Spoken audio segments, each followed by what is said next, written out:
institution or an institution true to our time. There is no, a good institution internalizes the external. And there is no boundaries between the inside and outside. It gets in interesting ideas. It works as it should. So, I would like to object strongly. Number one is that I think that the desire is always, because of it's always full, because of it's always boundaries. Now, there is important things. You cannot desire if there's nothing to desire. If we say it's an open landscape, where the fuck do I begin to desire? So we need resistance and we need obstacles to produce desire. What I think is very important and is very difficult to solve is that how can we transform economy in the sense of how can we transform conversations from solutional economies towards desire economy? Now let's see, the only desire that I have towards, the only demand that I have from any institution is that we don't say first, but we don't have any money. But first we say, yes, we have the desire. A few months ago, I called the British Council or the British Embassy, Swedish Embassy in London, spoke to the cultural attaché who said, hello. I said, hello, it's Mårten. And she said, we don't have any money.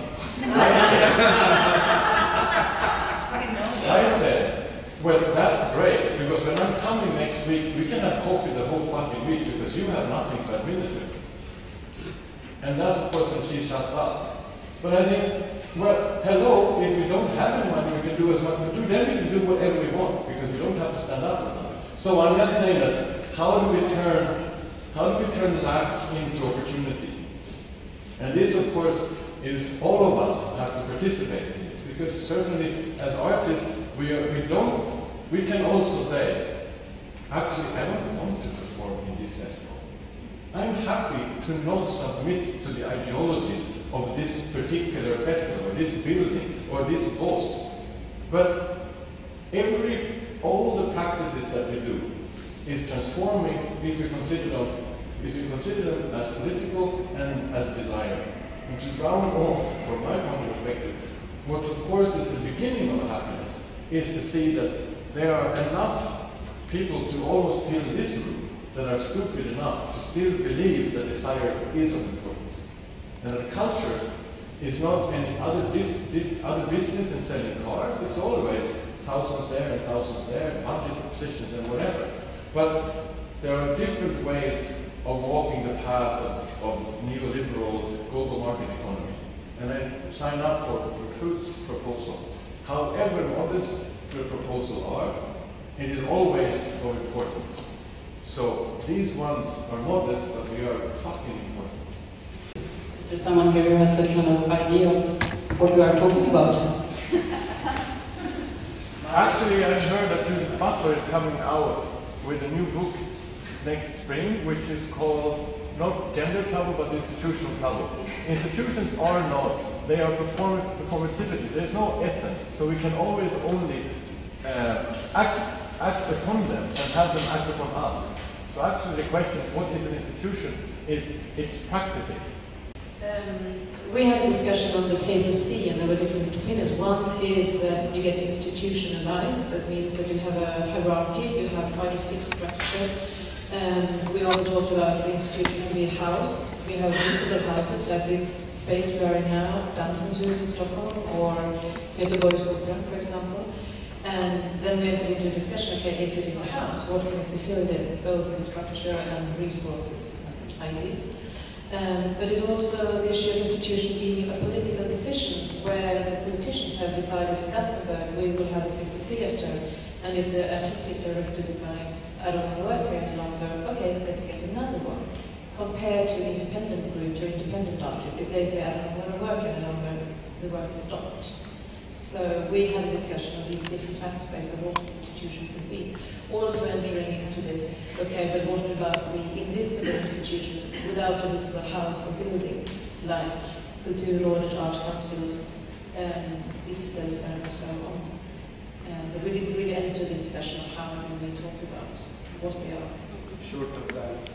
I'm very struck by the convergence between PRAXIS in Antwerp at the Tonneelhuis, and the ideas of anarchism. I don't think this is accidental, because Edwin and I are the two foreigners who we invited to come from our own countries, like Anders, and I know Anders is very impressed by what is happening in Antwerp, and I know he thinks that anarchist ideas are very relevant. But just to draw these out, there is this pluralism in the Tonneelhuis at Antwerp. There is what Edwin said very forcibly about the fact that the 7 directors wouldn't remain as directors indefinitely, but it was for a limited period of time, and hence the organisation had a natural lifespan.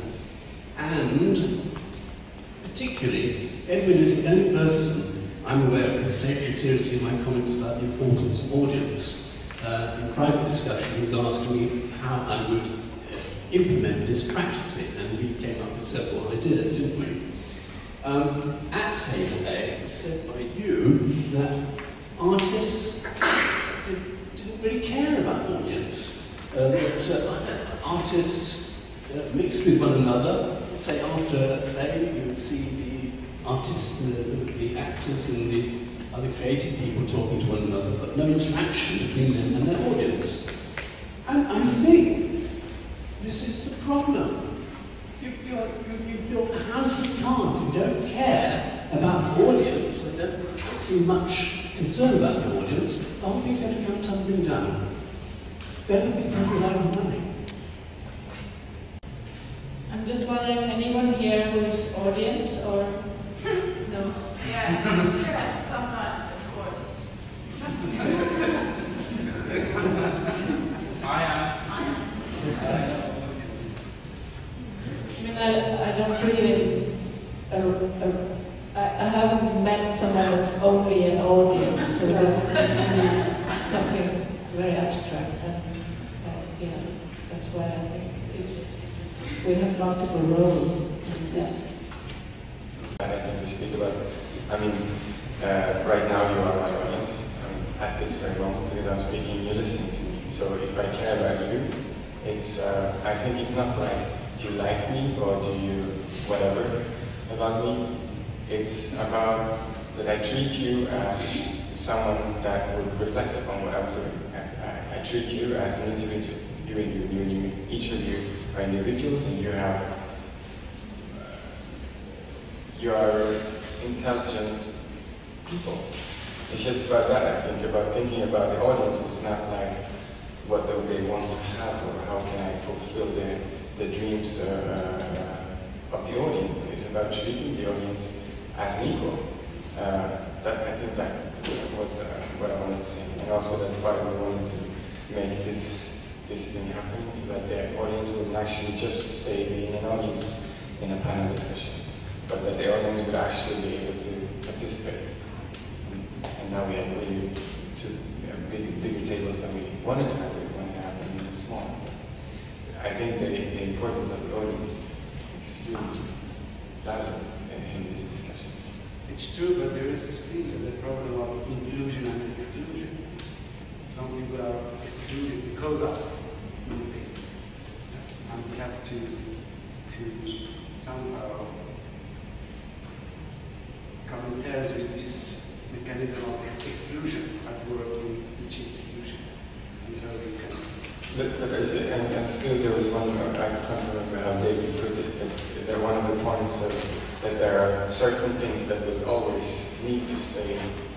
I mean, it will exclude some people, because if you want to be interested in a subject, you have to stay focused on it. So at a certain moment, we have to stop thinking about including everyone and be specific about what we want to talk about. And not like forcing, I mean, not that I want to exclude anyone, but I think there will be